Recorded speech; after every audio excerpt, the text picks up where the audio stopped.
વિદ્યાર્થી મિત્રો, આજે આપણે ધોરણ 9નું હિન્દી જોવાનું છે. હિન્દીમાં 5મો પાઠ છે સ્વરાજ્ય કી નીંવ. એના લેખક છે વિષ્ણુ પ્રભાકર. તો પહેલાં આપણે વિષ્ણુ પ્રભાકરનો પરિચય મેળવી લઈએ અને પછી આપણે पाठ विषे बात करीशू। विष्णु प्रभाकर का जन्म मुजफ्फरपुर जिले के मीरनपुर गांव में हुआ था। इन्होंने प्रारंभिक शिक्षा अपने गांव में और उच्च शिक्षा हिसार में प्राप्त की थी। कई वर्षों तक पंजाब सरकार की सेवा करने के बाद सन 1974 से ये दिल्ली आ गए और तब से दिल्ली रहकर पूर्ण समय के लिए साहित्य सेवा में लगे हैं। आपने कहानी, उपन्यास, जीवनी, नाटक, एकांकी, संस्मरण और रेखाचित्र आदि विद्याओं में पर्याप्त मात्रा में लिखा है। आपकी प्रमुख रचनाएं ढलती रात, स्वप्नमयी उपन्यास, संघर्ष के बाद वह कहानी संग्रह है, नव प्रभात, डॉक्टर, वो दोनों नाटक है, प्रकाश और परछाइयाँ, 12 एकांकी, अशोक व एकांकी संग्रह है, जाने अनजाने व संस्मरण और रेखाचित्र है, आवारा मसीहा व शरद चंद्र की जीवनी के बारे में उसने लिखा है। विष्णु प्रभाकर की रचनाओं में प्रारंभ से ही स्वदेश प्रेम व राष्ट्रीय चेतना और समाज सुधार का स्वर प्रमुख रहा है।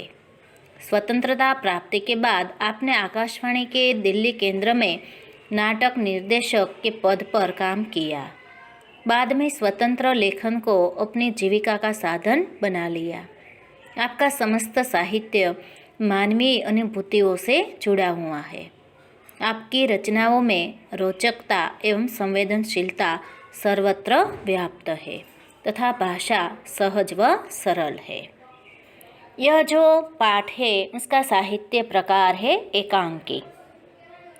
एकांकी में एक अंक में जो सारी कथा वस्तु है वह आ जाती है और इसमें हम देखें तो इसके शीर्षक के बारे में हम देखें तो स्वराज्य की नींव। तो एना विषे आपणे बात करिए कि नींव एटले शुं, तो कि हिंदी में नींव कहेवाय अने गुजराती में शुं कहेवाय? पायो नाखवो। पायो गुजराती में पायो थाय एटले स्वराज्य की नींव एटले स्वतंत्रता प्राप्त करवा माटेनी शरूआतनो पायो नाखवो, एनो अर्थ एम थाय। આપણે જાણીએ છીએ કે અંગ્રેજોએ આપણા દેશને ગુલામ બનાવ્યું હતું, તો એમાં ઘણા બધા રાજા મહારાજાઓ વ્યક્તિઓ છે, એ બધી વ્યક્તિઓએ આપણા દેશને આઝાદ કરવા માટે ઘણા બધા પ્રયત્નો કર્યા. કોઈ પણ કાર્ય છે એ કાર્ય સફળ થાય તો એની શરૂઆત છે એ પણ ખૂબ મહત્ત્વની વાત છે. શરૂઆત જો સારી થાય તો કાર્ય છે એ સરસ મજાનું થતું હોય છે. આપણને કાર્ય સફળ થઈ ગયું એ દેખાય, પણ એની શરૂઆત કોણે કરી, કેમ કરી, તો એને કેવા સંઘર્ષો કર્યા શરૂઆતમાં, એ આપણને દેખાતો નથી. જેમ આપણે સરસ મજાનું એમ કે બિલ્ડિંગ બનાવ્યું હોય કે સરસ મજાનો બંગલો બનાવ્યો હોય, તો બંગલો આમ ઉપરથી આપણને બહુ સરસ લાગે કે બહુ સરસ બંગલો બનાવ્યો હોય એમ, પણ એનો પાયો કેવો મજબૂત છે એ કોઈને દેખાતો નથી. પાયાનો પથ્થર બન્યા હોય એવા ઘણા બધા વ્યક્તિઓ દેશને આઝાદી અપાવવામાં કુરબાન થઈ ગયા કે જેના નામ પણ આપણને ખબર નથી. એવા ઘણા બધા વ્યક્તિઓ છે એમાં કુરબાન થઈ ગયા હતા. તો દેશને આઝાદી અપાવવા માટેની જે શરૂઆત કરી, જે પાયો નાખ્યો, એમાં ઘણા બધા વ્યક્તિઓ છે એણે પોતાની કુરબાની આપી છે. અને આપણે અત્યારે કહીએ છીએ કે સ્ત્રી સશક્તિકરણ, સ્ત્રીઓ છે એ ક્યાંય પાછળ નથી, બધા ક્ષેત્રોમાં હવે એ પુરુષ સમોવડી બની ગઈ છે. તો